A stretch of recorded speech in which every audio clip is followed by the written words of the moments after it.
Good evening, ladies and gentlemen, and welcome to Wednesday Mornings at Night with Jack Creeggan, the show where I, Jack Creeggan, interview interesting people and hopefully have interesting conversations. Today I'm joined by Alex Vlachopoulos. Alex is an aspiring historian and meme connoisseur. Mr. Vlachopoulos, welcome to the show. Thanks for having me. How you doing, man? You doing I'm good? good. How about you? I'm not too bad. Not too bad. It's a nice. Wednesday morning at night. Definitely not recording this on Tuesday. All right. Well, let's just get right into it. I'm not one to beat around the dick. In your opinion, you've been a university student for a year now, same as me. Oh yeah. So, this is one university student to another, and maybe can serve as some advice to other upcoming university students. Yeah. In your opinion, what is the most? This is a two-parter. Okay. What is the most efficient way to get shit-faced, and what is the funnest way? Most efficient way. Find something you like and down it. Just go straight for it. Just find your preferred beverage and just give her full send. Just go. Yeah. And then you said most fun way. Yeah, like the most fun way to get different like shit-faced. games and stuff, like Pong or like King's Cup or just stuff like that. Stuff that doesn't make it feel like you're killing yourself. Do you have a favorite game? King's Cup's really fun. King's Cup. Played that I don't a think lot. I don't think I've ever played that one. Like I played a lot of beer pong, but Yeah, it's like the deck of cards where each card has a different like thing where it's like the person. I have played that. Yeah. I actually have played that. Okay, I remember it Yeah, now. the rules are pretty like customizable. There's really Yeah, no. I remember when we played it, everyone had like a different set of rules. Yeah, it's pretty random. There's no set rules really. Yeah. Yeah, But I don't know. that's I think definitely the most if fun. me personally, most efficient way, probably butt chugging. I Oh, mean, yeah. I've never tried it, but I just assume, It's a classic. like what's it called? Absinthe? Like butt chugging absinthe? Oh. That gets you real good. Oh yeah. And then funnest way has got to be butt chugging for sure. Oh yeah, but you It haven't had just it looks like it looks like a blast. yet. It looks like a blast. Yeah, I could relate. I could see that Yeah. being fun. So you're a history major, is that correct? Yeah, sadly. Well, my next question is related to that. If you could pick any other time period to live in, obviously other than today, which would it be? And assuming you would be like similar class to what you are now, so like middle class in any other time period. Well, they'd all be kind of shitty because diseases and whatnot, and medicine isn't what it is, and always at war.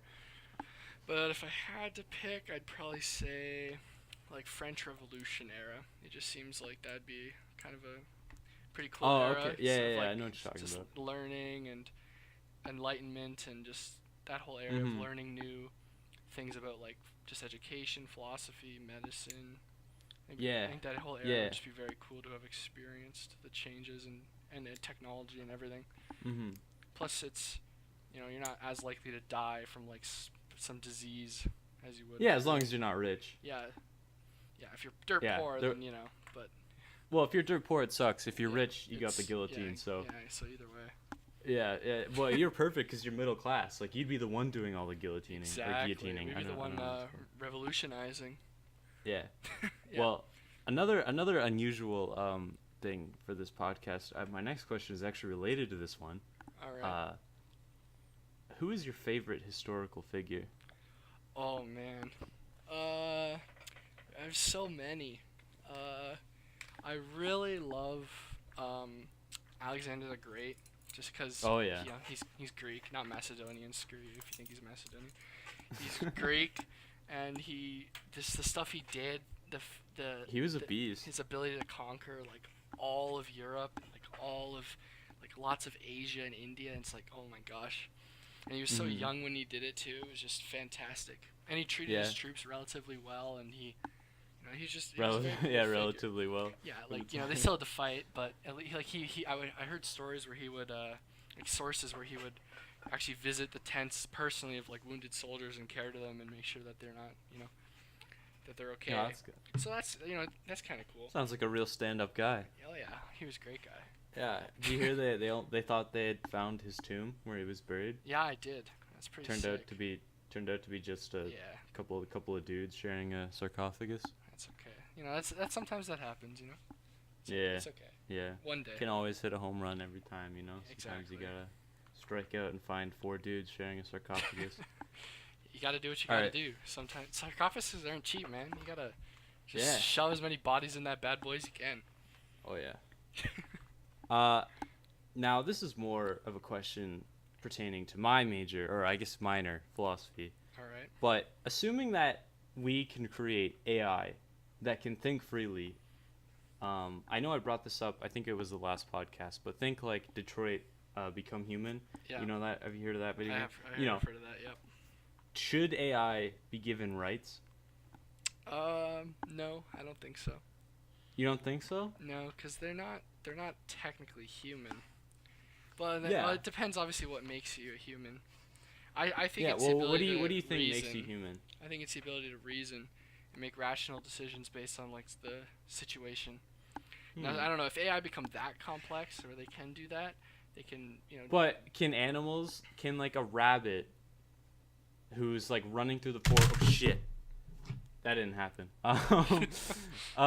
Can a rabbit who's running through the forest, and to the right it sees a wolf, and to the left it sees nothing, and it chooses to go towards the nothing because it knows the wolf will eat it. Mm-hmm. Is that not a rational decision?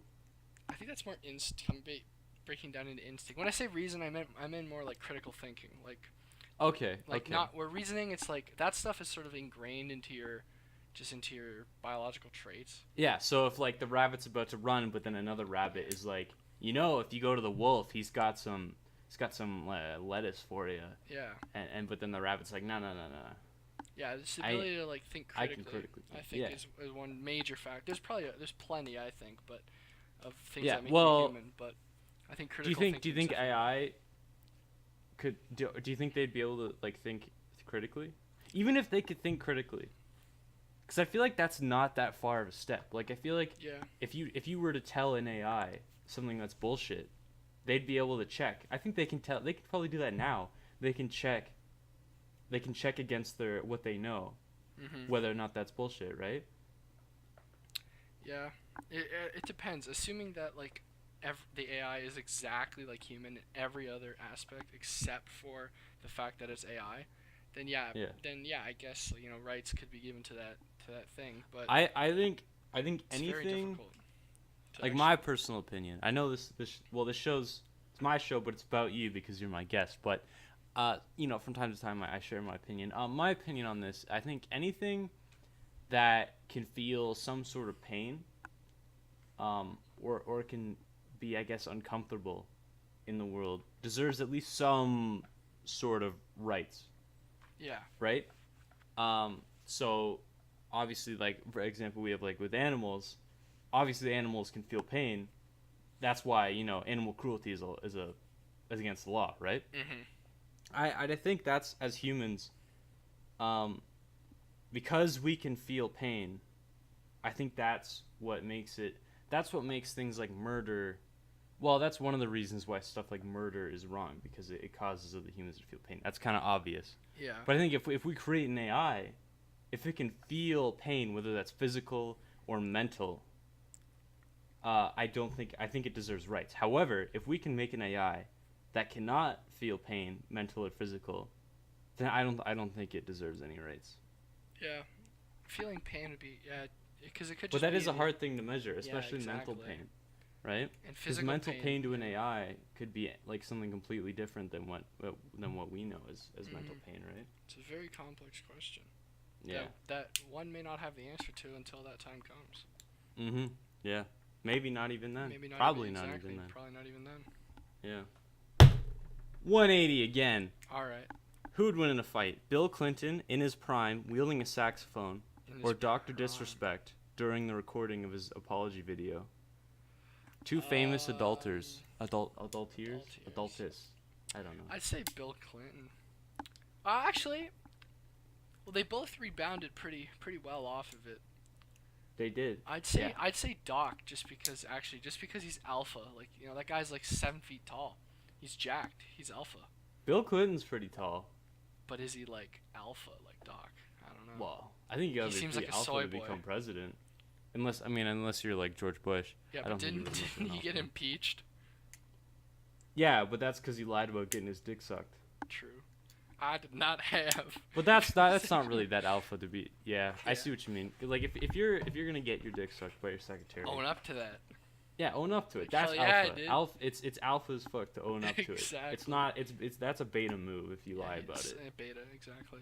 Especially with your hand on the word of Lord baby Jesus. That's not alpha. That is not- alpha. God at is alpha. all. God is alpha. All right. So next question. All right. Have you heard of the recent controversy involving a certain rat that likes to frequent websites such as YouTube? I think it goes by the name of Fuzi Tube. Oh yes, Fuzi, my favorite YouTuber. Oh yeah. Did you hear about his convention that he held? Yes, the second greatest convention to happen this year. Mm-hmm. Right after TanaCon. Yeah. I don't know if he called it FuziCon, but that would be a mistake. That's a good it's not name. really that. It's a good name, but that's just seems like the obvious choice. Anyways, you heard about that? He claimed that Drake would be there Yeah. and perform, Oh, and then yeah. when Drake got asked in an interview, Drake had no idea who he was. I did see that. Yeah. Okay. So this is all background information. Yep. For this next question. All right. Now Fuzi said that I think it was something along the lines of that he's one of those guys who's like, oh, if I really believe in something, it'll happen to me. If I believe in success, right? I think Oprah was on that shit. H3 made a video on that type of guy who like believed he'd be on Ellen, and then he hired like the fat lesbian. Well, Ellen's already a lesbian, but the fat Ellen to like the fake Ellen who had like a dubbed over voice. Yeah, I saw that. Yeah. H3. Okay. Yeah. Fuzi's one of those guys, right? Yeah, definitely. Do you think if I believed hard enough, I could have Drake on this podcast? Anything's possible, but I think Drake's a very busy man, and probably Yeah. very expensive.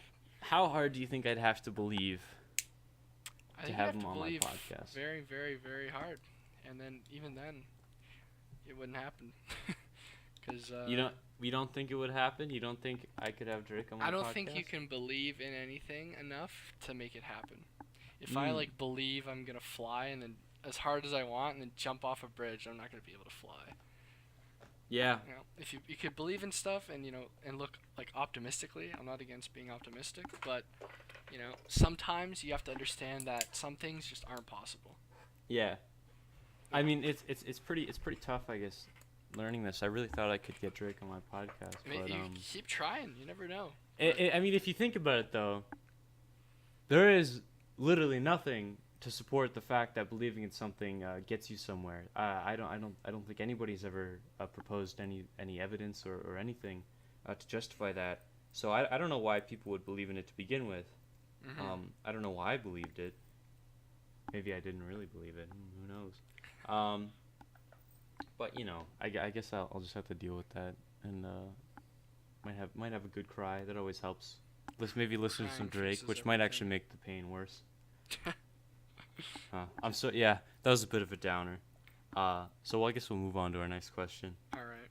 Which current esport do you think has the most potential to reach the largest non-gamer audience? Because most esports are pretty popular, but I feel like it's only gamers and maybe a few outliers watching esports. Yeah, no, Fortnite, definitely. You think Fortnite? It's already huge, and so many people know about it who don't even play games. No, but do you think Fortnite will be like a good esport though? Well, it already is an esport scene. Yeah. So I guess something doesn't numbers have are to be doing like fairly well. So something doesn't have to be a good esport to be a popular one, right? yeah, Yeah, I think some of the more interesting esports to watch are probably not the top ones, right? Yeah. For example, Overwatch. Overwatch. So yeah, I could definitely I think I agree actually. I think Fortnite, just because it's so Mainstream. Yeah, and I think like, maybe a kid watches it and it's like on TV because it's like popular. It's on ESPN, and like, or maybe the kid's not even there and the dad's just watching it. Like, oh, I heard my buddy Bill, his grandson Tim, was playing the Fort Day or whatever, and so, oh, this looks pretty interesting, and then they just like watch it, right? Definitely. Like I think a lot of important thing with esports. Well, I think for a long time people thought that, or at least I thought, that for an esport to be like popular and reach a non-gamer audience, you'd have to be fairly simple. But then Rocket League was the thing, and that was fairly simple. It's just cars playing soccer, right? Yeah. It takes a lot of skill. It's fun to watch, but it didn't really take off in the end. Like I don't think the Rocket League Challenger or whatever they fucking called it, I don't think that ever really got like past like 10,000 viewers a thing. Like maybe it did, but it wasn't that big, right? Like you don't have Rocket League going on ESPN. Yeah, Rocket League sort of died off as well. Yeah, and so I honestly don't know. I think Fortnite, just because of how popular it is probably, like, if any of them right now at least would do it. I think another issue with esports though is that they get replaced so quickly, right? Like football has been football for 100 years. Hockey has been hockey for more than that. Fucking like the esports, like from the beginning of like esports being a thing, nobody does anymore, right? Like, what was it, like Unreal Tournament? Like barely anybody plays Unreal Tournament. I don't think esports will ever catch up to real sports, or not. No, because not real sports, but like sports. Yeah, it's just constantly changing. The landscape is constantly changing. Yeah, it's always changing, and it's just constantly new games are popping up that become popular. New games that are currently popular die. It's just there's plenty of things that affect an esport. Whereas sports, they don't change except for like some players getting traded every year. Other than that, nothing too serious. Yeah. Well, I think we have time for maybe one or two more questions. All right. So this last question I'll ask is, who do you think is the most underrated artist in rap right now, and why is it Denzel Curry? Nice. I definitely agree Denzel is underrated. TA 1300 was, or yeah, TA 1300 Taboo. oh yeah, Taboo. Yeah. Well, yeah. Well, I don't speak gamer. Sorry. Oh, No, okay, that's okay. I actually just noticed that. Anyways, yeah, Taboo. Yeah, that album's really good. I've been listening to quite a few tracks off of it. Fire. It's fire, yeah. Sirens, and it features like one of my favorite artists right now. He features on it, and I was really not like. Who, JID? He's not. Well, no, JID's good, but JPEG Mafia. I'm actually going to see him in September, but he's like one of my favorite artists right now, and he's not very popular. Like, he's pretty underground, so it's surprising that he actually like featured on, because Denzel Curry, I guess because of Ultimate, I would consider him like a pretty well-known artist. Yeah, but he's although I think a nice thing about what I liked about Taboo is that you didn't have like features on there that felt like he was just trying to boost his album, like boost the popularity. Yeah. Like a lot of those features were like barely known. Like JID was probably the biggest one just because of XXL. Exactly. But by like around the time they would have been recording that track, nobody would have known his name, right? Yeah, I had never heard. Like maybe like he definitely wasn't as big, but all the features like killed it. I don't think I ever listened to a feature that I like didn't like on that album. Yeah. And then two other artists I say super underrated. T Grizzly, he's definitely one of my favorite artists right now. From Detroit. I haven't listened to a lot of his stuff. He's so fire. He's really really good. He's like lyrical and got good flow and good beats. He's just overall a good rapper. And 88 Glam is really also next up in my opinion. They Toronto based, two guys. They'll be at Veld. It's just they're very good. They have very unique style of music, and I really enjoy 88 Glam. They're definitely underrated. Yeah. Well, I think that's where we're gonna end it. You got anyone you want to shout out before we go? Shout out Squiggle, classic. Going to Waterloo, living down the road. Gonna have some good times. Hell yeah. Shout out the big unit Mason. He's an absolute unit. He likes hairy girls. That's that's okay. There's nothing wrong with that. Hell yeah. Shout out Connor. He's the goat. Absolute legend. Yeah. Sometimes Connor's goes a bit too legend. hard on the back scratcher though, but that's okay. Sometimes my back gets really itchy. I understand. But you can you really go too hard in the back scratcher? Sometimes, man, you gotta get that itch. You got a real deep itch. Yeah. I don't know. Anyone else shout out? Not really. That's pretty much everyone. All right. Well, ladies and gentlemen, I'd like to thank you if you made it this far. I know most of you didn't. Yeah, I guess I just tune in next time when I don't know. I'll just. He's gonna interview Nicole. Yeah. Just for Owen. Five. Wait. Which is this number 4? 4. Yeah, I'm pretty sure. Yeah. Okay. We'll do a 10 episode season, and the next 6 episodes will it'll be Nicole. 6 parts of Nicole. It'll be each what's an 20 hour times long. 6? That's 2 hours, isn't it? 2 hours. Yeah, a 2-hour episode in 6 parts of interviewing Nicole. I like it. See ya.